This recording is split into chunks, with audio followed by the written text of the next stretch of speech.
This is the New York City FC pregame live. Tonight, New York City FC head north of the border to take on Vancouver in search of their first win of the MLS regular season. And now, here are your hosts, Glenn Crooks and Matty Lawrence.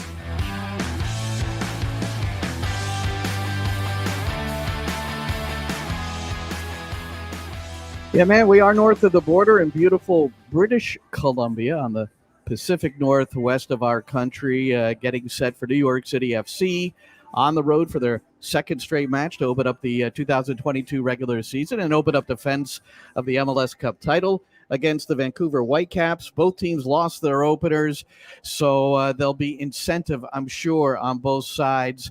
A note before we begin, one thing we learned, and let's kick off with this, Matty, there is a massive Ukrainian population here in the Vancouver area, and they are having all sorts of tributes pregame, including, and if you go on my Twitter, at Glenn Crooks, I played a portion of the national anthem, Ukrainian national anthem, that a group of locals will sing in addition to the U.S. national anthem and the Canadian anthem. And really a great tribute. And certainly the other thing is the colors around the stadium, blue and yellow. In the city downtown, we saw buildings lit in blue and yellow. So that's what's happening here today, and what are certainly more important conditions than a game, but we've also got a game. Yeah, we have. We were speaking to one of our colleagues from Vancouver who said, I think he said there's over 100,000 Ukrainians within Vancouver itself. I think he said it's the third largest Ukraine population outside of Russia and outside of obviously the Ukraine as well. So wow. I think it's a fitting tribute that we hear the national anthem, and I think it's going to be first, as you just mentioned. And even as we look around the stadium, there's a lot of blue and yellow flags, obviously a lot of Ukrainian flags. Just diagonally over, just behind the corner flag on the far side, there's a blue and yellow sign that simply says peace, which I think is pretty fitting. I think we can all assimilate with that. Doesn't look like it's going to happen, unfortunately, right now. But I think everybody is paying tribute, if that's the correct way, or certainly lending their support to the people of the Ukraine. Maybe not back home in Britain, because Boris Johnson doesn't seem to be liking that at the moment. But that's by the by, Glenn. He is not being very helpful. But yes, there's a lot of peace signs and a lot of Ukrainian flags, and I think it's fitting when there's such a large population of Ukrainian people here. And thousands of Ukrainian civilian citizens who have perished in reportedly in what has become a war in that part of the world. So our game today, New York City against the Vancouver Whitecaps. A couple of things here. New York City had their 11-match undefeated streak ended at the LA Galaxy, a 1-0 loss, Chicharito scoring in the 90th minute. Their last loss, New York City, October 17th, 2021, to the New York Red Bulls, who won their second straight today. Yep. Lewis Morgan with a hat trick, and they win 4-1 against Bob Bradley, Michael Bradley, and the rest of them up there at BMO. But New York City, so they have this undefeated streak snapped, and they are the fourth champion in 6 years to lose their opener. You know, and it's significant. I think there's a variety of reasons, but you as an onlooker, Matty, someone who's played the game and understanding maybe what happens after you win a championship, CCL's involved as well. Yeah, and look, there's a reason that teams like Manchester United of the 2000s and Liverpool of the 80s and probably now Manchester City of the 2010s coming into 2020s, there's a reason that they're successful, because they forget about the minute they win a Premier League or a Champions League, they forget it the minute the final whistle goes. And Alex Ferguson used to do it with Man United. They'd all get presented with their Premier League medals, and he would literally, the minute they walked into the dressing room, he'd basically be like, throw that in your sock drawer now. You forget about it. We're moving on. You know, that was yesterday's news almost. Almost the minute they walked off. And really good teams can keep replicating it year upon year upon year. I'm not saying that NYCFC aren't a good side, but certain teams and certain individuals just switch off. Oh, we won, great. Breathe that sigh of relief and lose your focus on what's coming in front of you.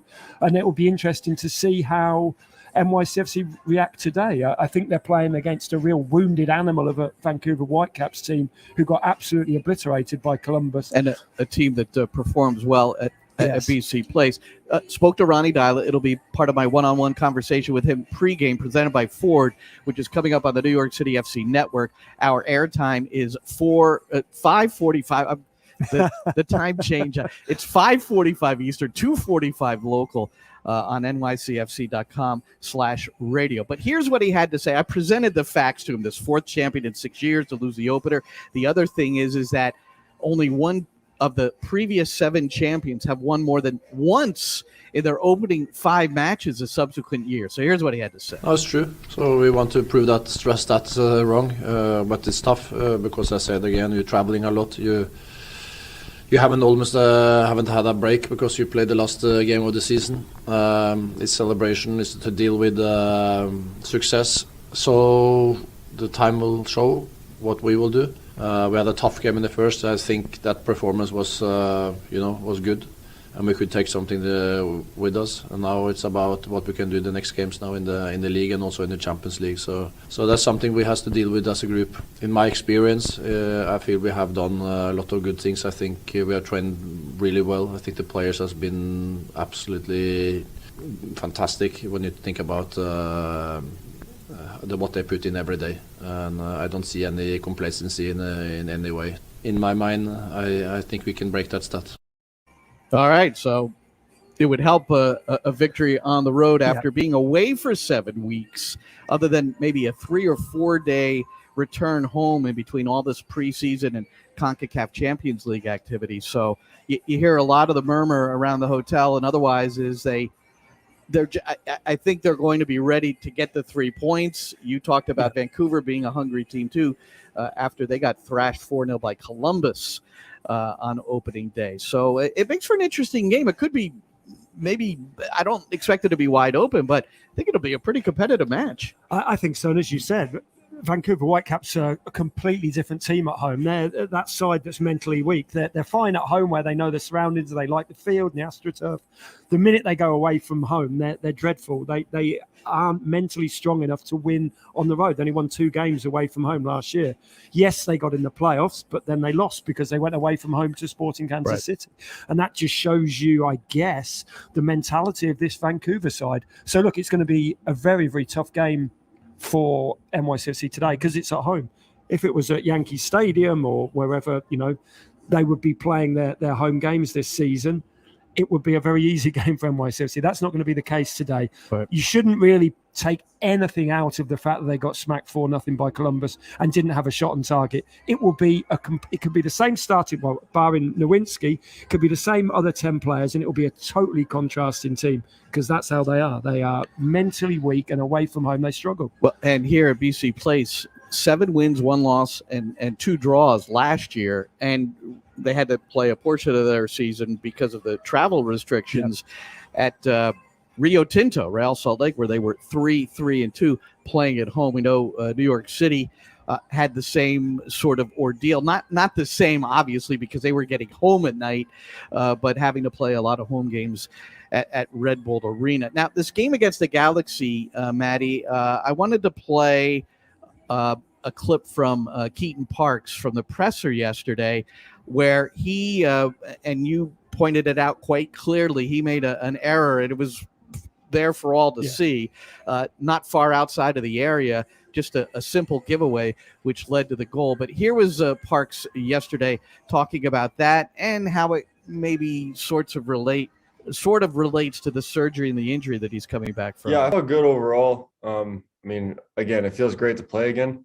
I felt good on the ball. I felt like I was moving around well, but I did feel a little bit slow, to be fair, which is just something that I need to get back and focus on and really push myself to get that back before, moving forward and before the rest of the season happens. So I think we all know that I did make a pretty big mistake near the end, and it led to the goal in a sense. So obviously that doesn't feel good, and I wish that didn't happen, but it's just about moving on from those things and focusing for the next game and just being the best I can be out there next time. as part of the procedure, they took part of my calf muscle out, which was just part of what I had to do. So it's just about building that endurance back in my muscles, something that they haven't had to do, or like my calf muscle hasn't had to do my whole life. So it's just about building that endurance back and getting repetitions on the ball and training hard and playing games, and it'll come naturally. It just takes time. A fairly vivid description of having part of his calf muscle, and after he spoke to the press, I happened to be in the room, so he defined it a little bit more specifically.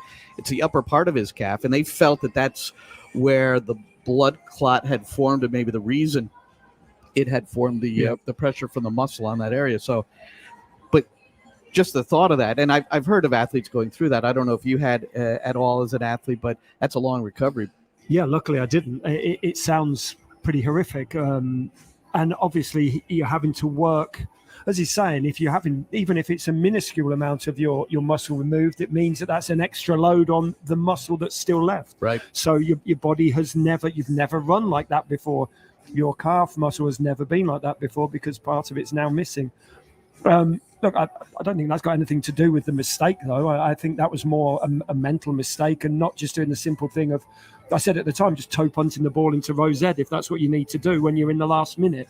I don't think he was making an excuse per se at all.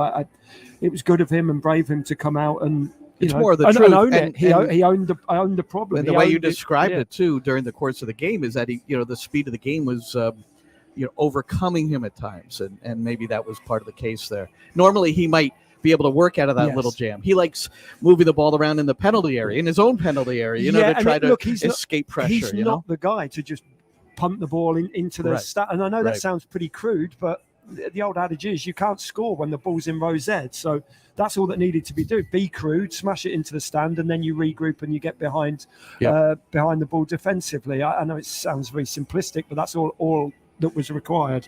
But you're right.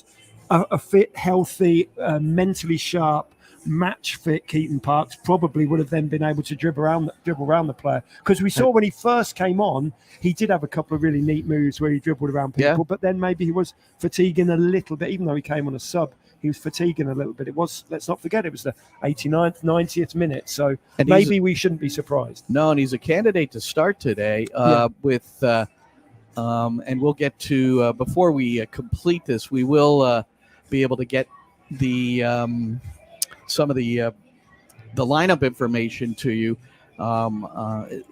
We have been told there are going to be a couple of changes, it would appear.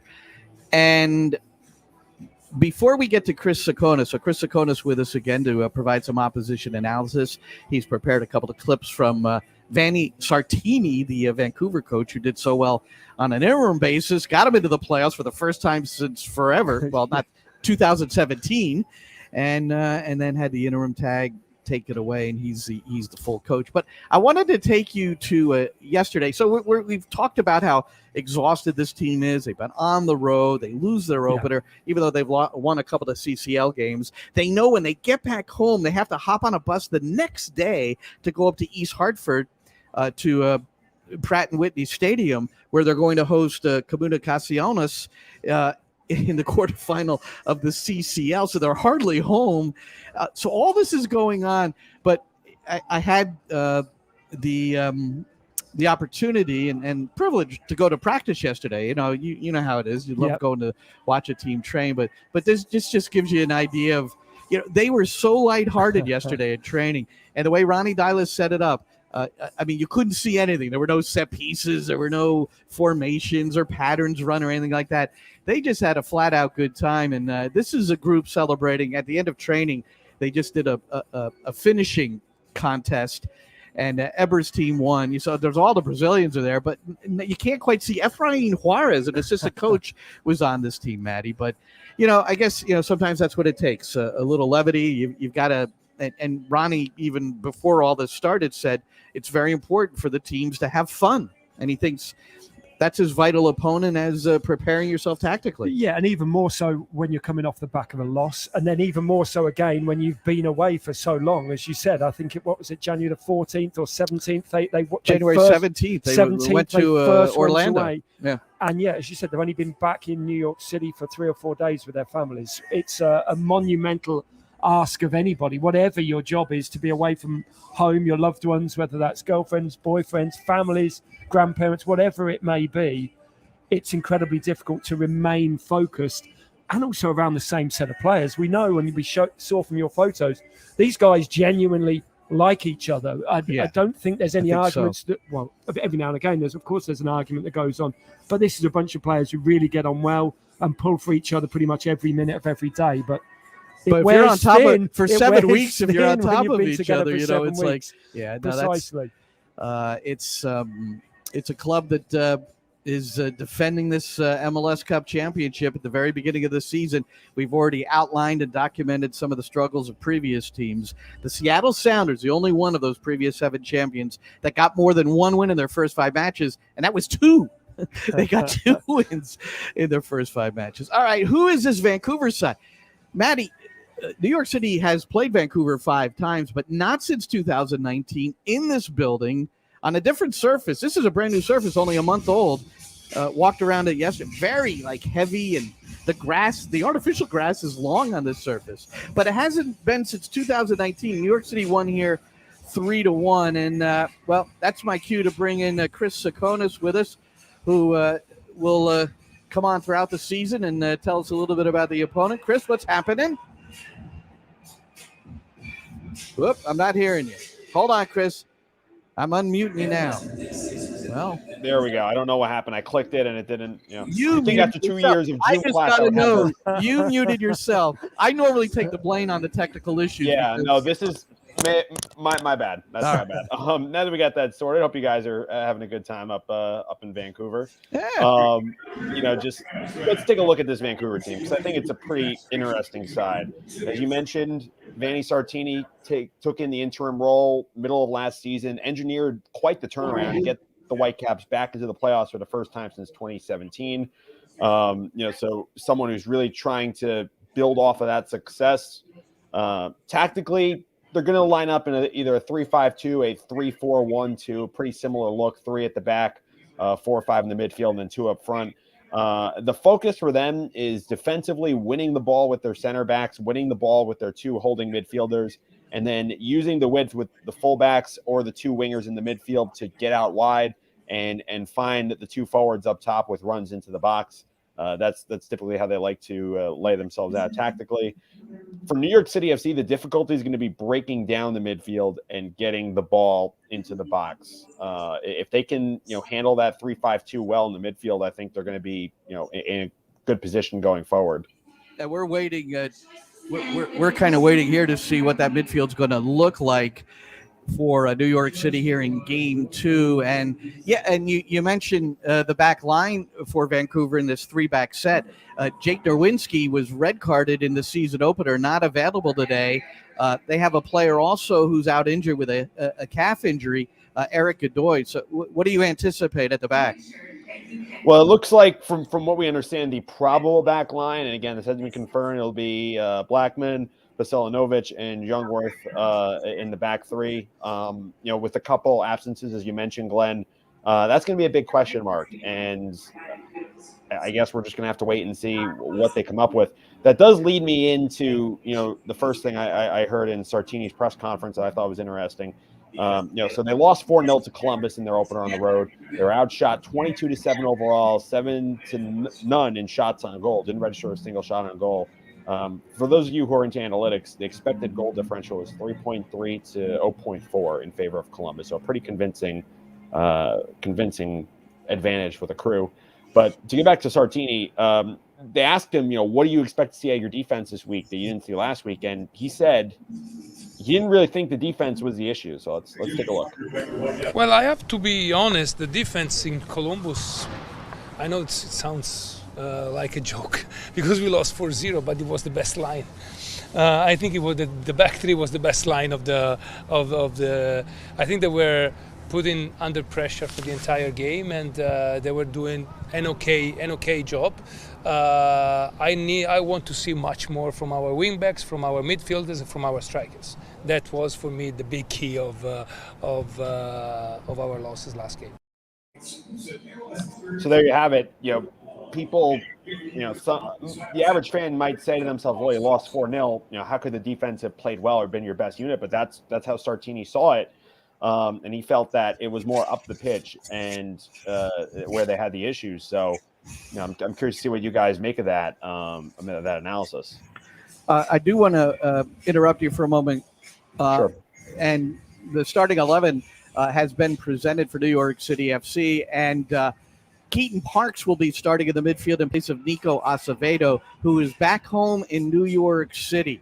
As far as we know, he's okay, but he has returned home to New York City, and Keaton Parks will start in the midfield. The only other change, Thiago for Santi Rodriguez, and we may have a little insight into that because Santi Rodriguez is doing a pregame fitness session with one of the performance coaches, and that's always an indication that there's something not quite right. So we'll try to get more on that, but those are the situations. Everything else is the same in the 11 for New York City FC off that 1-0 loss to the LA Galaxy. We'll get Vancouver when we can, but continue, Chris. Yeah, so I just thought it was interesting that despite losing 4-0, Sartini didn't think that the back line was really the issue. It was just 22 total shots, 7 shots on goal. It was just a constant, unrelenting game where Columbus was just giving them all they could handle. Coaches need to be positive, about performances, even if they don't go well, I suppose. But I think it does say something about how he wants the side to play, because he viewed what happened in the midfield and with the wingers and with up top as being the root cause of that. Vancouver wasn't able to get much going forward, and that allowed the Crew to throw more at Vancouver, and I just thought that was an interesting observation. But I like this next one where he talks about the giveaways weren't necessarily an issue. So let's hear from him on this one, Chris. The fact that we gave away the ball, it's every team gives away the ball. It's when and how you do it. If we do it,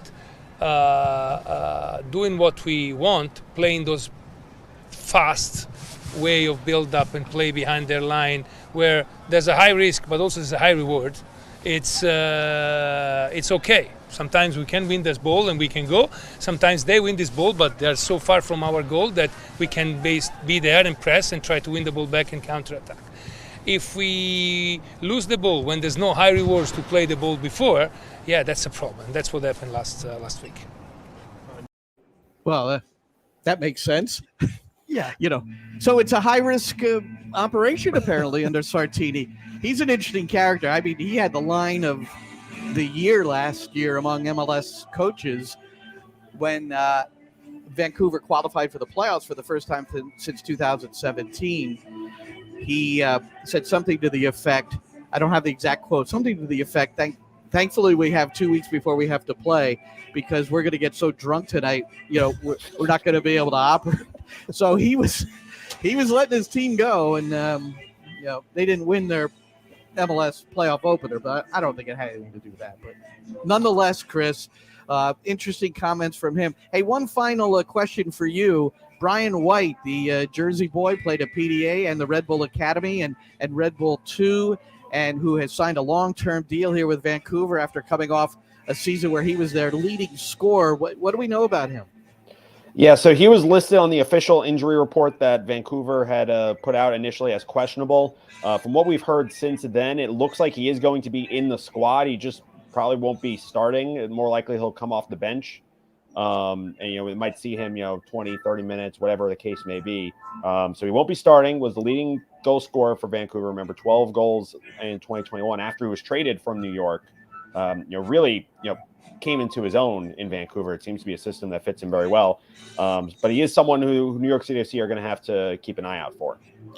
All right, Chris, well done, and appreciate you joining us here, and we'll look forward to your communication during the course of the game. That's Chris Sakonis, everyone.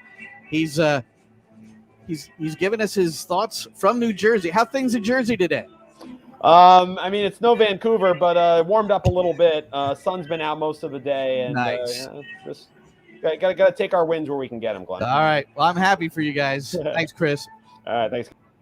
So, Yeah, Brian White, we got a little more information before we went on, too, just that he hurt himself at an intra-squad training session, I think it was. Yeah, that's what they said. They said it was, just inter-squad game, wasn't it? Yeah, scrimmage, scrimmage, yeah. 11 versus 11, and it sounds like it's bad bone bruising, doesn't it? Because our Vancouver colleague, told us that it had all the scans, it has MRIs, it's had X-rays, and nothing has shown up. So I do know from experience that bone bruising can be really bad. It sounds a little paradoxical almost, but yeah, almost a bruising of the bone, if you will, and that's certainly not quite, I'm sure, the medical terminology, but it takes a long time to heal. And obviously on the feet as well, you get them trodden on multiple times, you kick the ball with your foot, obviously, it struggles to heal. That's the thing, that's all about going through that pain barrier because you need to, and it will heal over time, but it's just managing it as well. And if you're in the opposition team and you know which foot's hurting, then you make sure that you accidentally stand on that again. Hey, you just got handed some sheets here. Let's see, is Brian White in the squad? Can you see real quick? Let's see. Yes, he is. Yeah. He's on the bench. And on the bench for New York City, we show you the starters. Baraz, the backup keeper. Gloucester, Hack. Wonder if we'll see Hack. You never know in the midfield. Jason Latinovich, Tiago Martins, Santi Rodriguez, it says, is on the bench, but I don't, after what we saw there in pregame, I don't know if that's going to be the case. And Gideon Zalalem. And Daniel Rothamal has written to us and said he's excited to see this Tati, Magno, Tiago, Maxi attack. How about yourself? Well, I agree. It's great when in possession of the ball. My only worry is when you're out of possession of the ball. Defensively, there is not really a defensive bone in any of their bodies, except in Valentin Castellanos, and he's so high up the pitch. That is the first line of defence. But if you break through him, which you're going to, because there's only one of him, you're then coming across three guys who really don't want to track back. And I think we saw it a lot against LA Galaxy as well. Tyler's Magno, and it was Santi Rodriguez, and now Tiago. They don't want to be tracking back. They want the ball at their feet. They want to be dribbling. They want to be exciting the crowd, and that is their want, and that's what I want as well. But when you're having 40% possession like they did against LA Galaxy, then you need them in a defensive sense as well. And we didn't see enough of certainly Tavon Gray being given help, whether it might be Taylor's Magno or whether it's Santi Rodriguez during that game. Right. I thought he was left a little bit exposed and sometimes 2-on-1 as well. That is my only worry with that attack. But look, I'm with Daniel.